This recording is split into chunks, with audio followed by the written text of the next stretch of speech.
Right then, this is Alex about to get the Allegro out the garage and have a look round it. I was inspired this morning by watching Steph's video when she test drove an Allegro Deluxe, and she was showing the differences between the Deluxe and the Super Deluxe.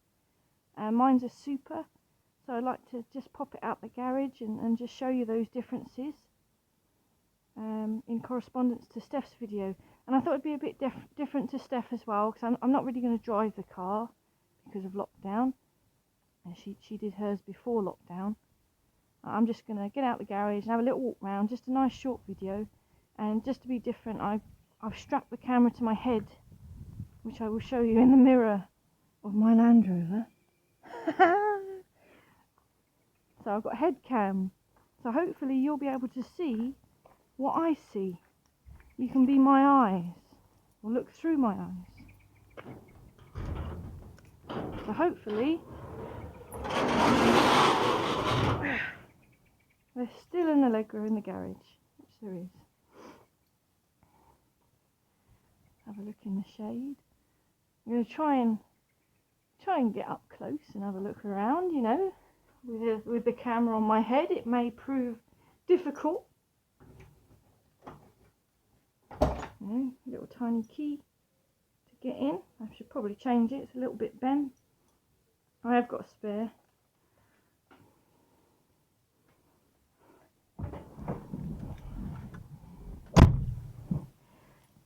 Quick lock.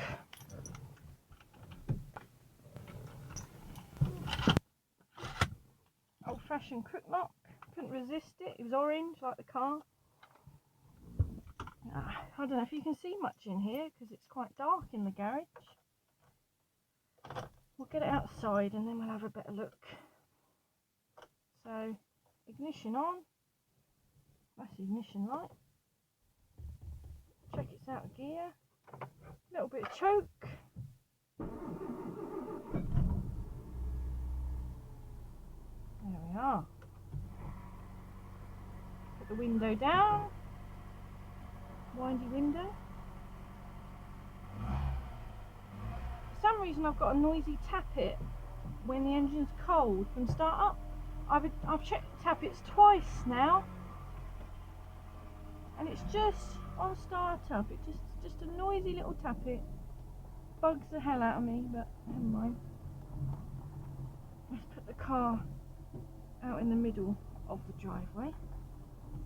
So you might notice already, if my camera positioning is correct, that I have the Portic steering wheel.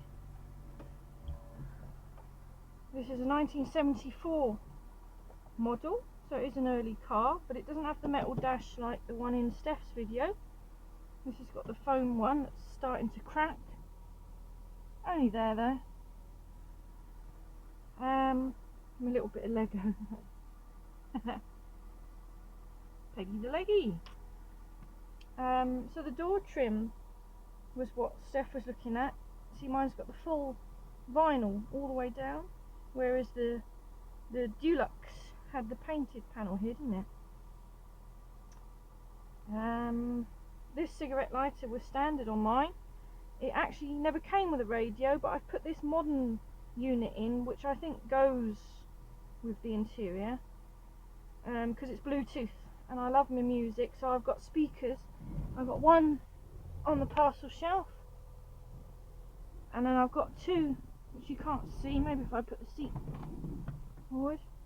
I've got two hidden under here, little pod speakers, and they just wedge under the seat perfectly. They don't move, and they give a great sound. Obligatory fluffy dice. This is a two-door model. So it does have the seats that move forward so you can get in and out the back. The back is like it's never been sat in. The seats are so bouncy. Whenever I've got anyone in the back, all I can see is their head bobbing up and down in the rear view mirror, which is hilarious. What else? Excitement inside. Carpet, yes! Look, carpet with the Allegro rubber mats. They're original. And the carpet's navy blue. The seats and door cards are navy blue. I don't know if you can just about work it out. A lot of people say no, they're black. No, it's all blue. In fact, I learnt something off of Colin Cork, the chairman of the Allegro Club, that all of the Quartic wheels were actually navy blue. They were never black, which was interesting. Still got that noisy tappet. Put the choke in. I'll leave it running for a minute.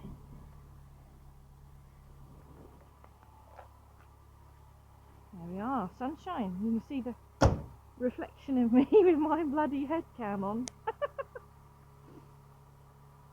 So I'll just have a little walk around the car so you can see the two-door Super Deluxe.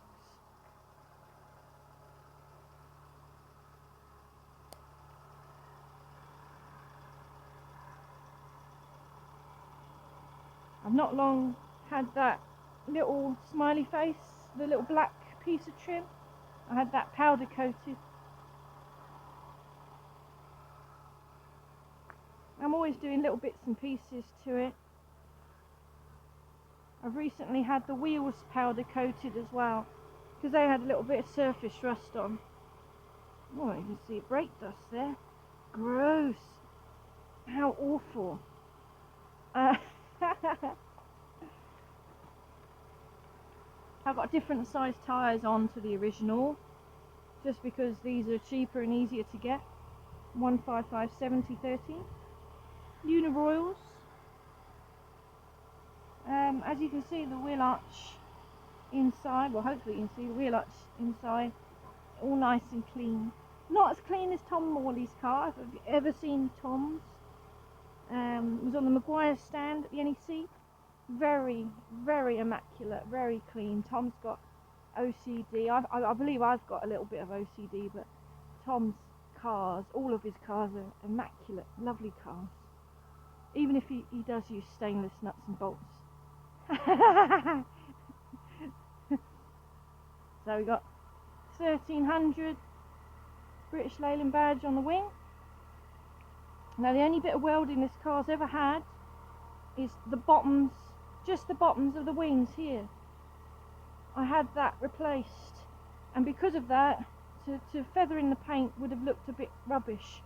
So I had the whole sides of the cars, the sides of the car, just blown over, fresh paint on the sides, new glittery black stripe. So the paint on here, here and here is all original, and the door shuts as original. It's only had fresh paint on the sides because of that, because of the wings. Because in here, I don't know if you can see, it's just a dirt trap. It looks like it may have had a splash panel there in the past, but it's gone. It's gone, and that just fills up with rubbish and wet, and that's what rotted this out. Apart from that, she's not been welded. No mirror is standard. I didn't bother putting a new one on there. Again, clean wheel arches. I could do with a new hubcap here. This one's a bit scratchy, but that would have been the previous one lady owner driving into curbs, I'm sure, because that front one I had to replace. It was awful.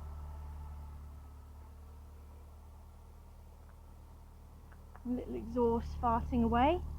Now the volume on this camera is very poor. I apologise if you can just about hear me mumbling along to this.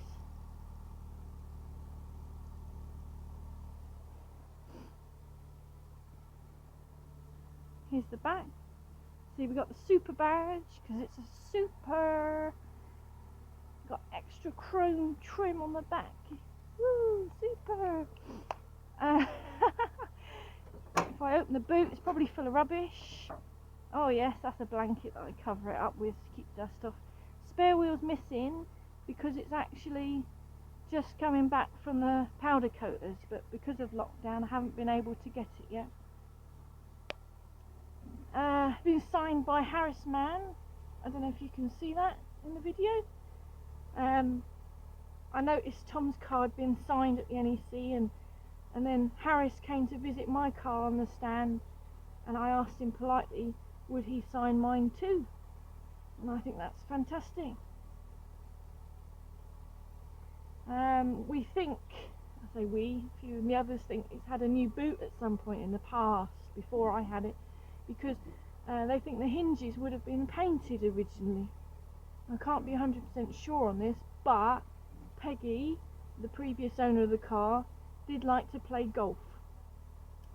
And I did hear a story from the person who sold the car on Peggy's behalf, because Peggy had passed away, rest in peace.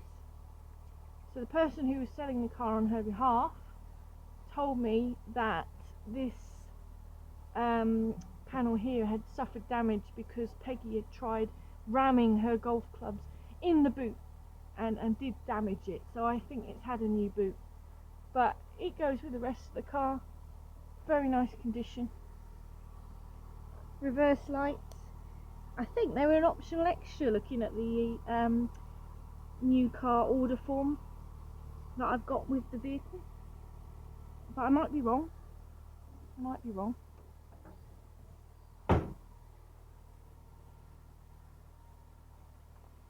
Now, filling up with fuel, you have to become 2 foot tall, because for me, I don't know, it just seems a bit low down, so I almost want to sort of crouch down to put the fuel in.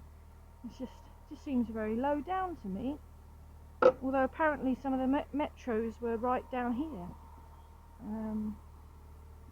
Don't hold me to that. I suppose you want to see under the bonnet now. Let's just show you those seats. They just flip forward nice and easy. Fully adjustable back, adjustable forwards and backwards. I like the little twin seatbelt thing by Kangol. Kangol, is that how you pronounce it? And also like that it doesn't have a centre console like a lot of cars, so you can just sort of flop your leg over the centre there if you're on the motorway and you want to have a stretch out. Yes, bonnet pull.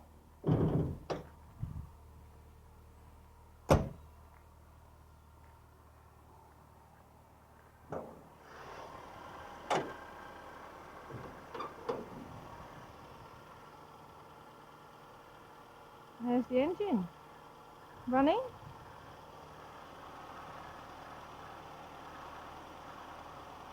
Seems the idle's a little bit high. I was messing about with it the other day. One little tweak of the screw lip and just brings the idle down.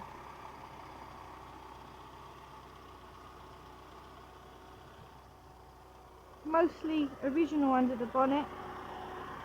The only paint I've touched under here is around the brake servo, because brake fluid had obviously leaked in the past and caused damage to the paint. I put a new wiper motor in the other day for no reason really, apart from the fact that the new one looked nice and shiny. That's pretty lame, isn't it?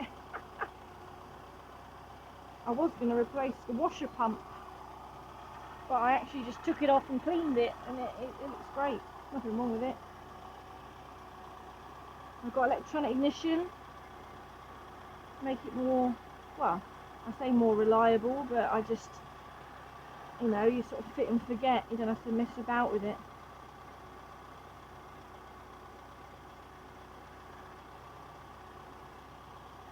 That's about all the excitement I can give you in there, really.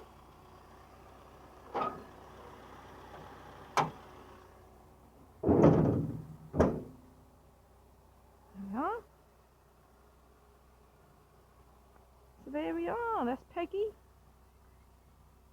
1300 two-door, 1974.